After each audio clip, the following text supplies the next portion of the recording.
Okay, so we've had some pretty good traffic the past hour or so. But you know what's really interesting is when you look at the market, right? So right now we're in the throes of the spring home buying season, right, Amy? Yes, we are. We are knee deep in it.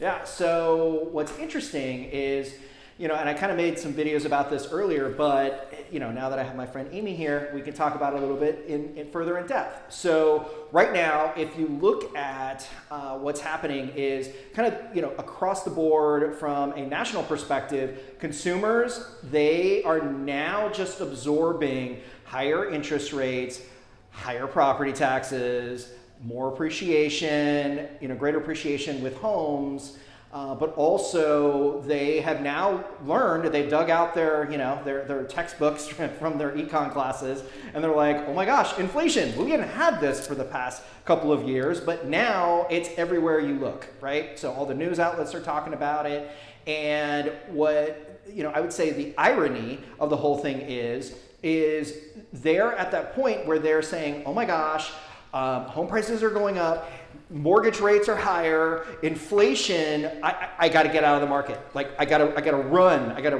go to the exits, run out of the market, right? so Amy, are you feeling that too? I'm like, feeling like I want to run to go buy some more homes. Well, see, that's what you need to do, right? So that's the point, because here's the reason, right? So if you have, let's think about it, just from a practical standpoint.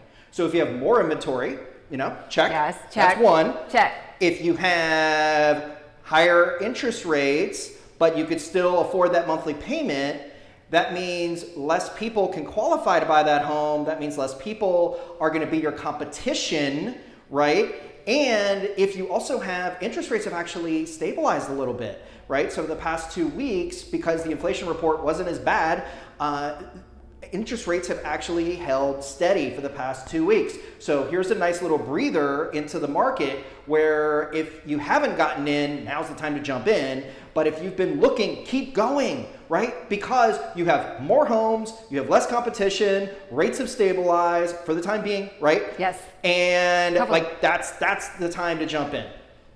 I believe that, and I think that it makes it easier for buyers and first-time home buyers to be able to trust that they're going to have a rate that's going to work for them, or a house payment that's going to work for them, that they're not going to feel overwhelmed with that. They're not going to feel overwhelmed with new communities that have higher tax rates in them that might include the PID or the MUD. And you'll find that in newer communities in the North Texas area, because they're using that MUD and that PID to build the developments. And so having an interest rate that's balanced out along with a property tax that's not too high, it allows you to be able to have more home and to be able to know that, like, hey, we can still go on vacation next year and we've got more home to live in and we're going to love it, and trust that we're going to get in now.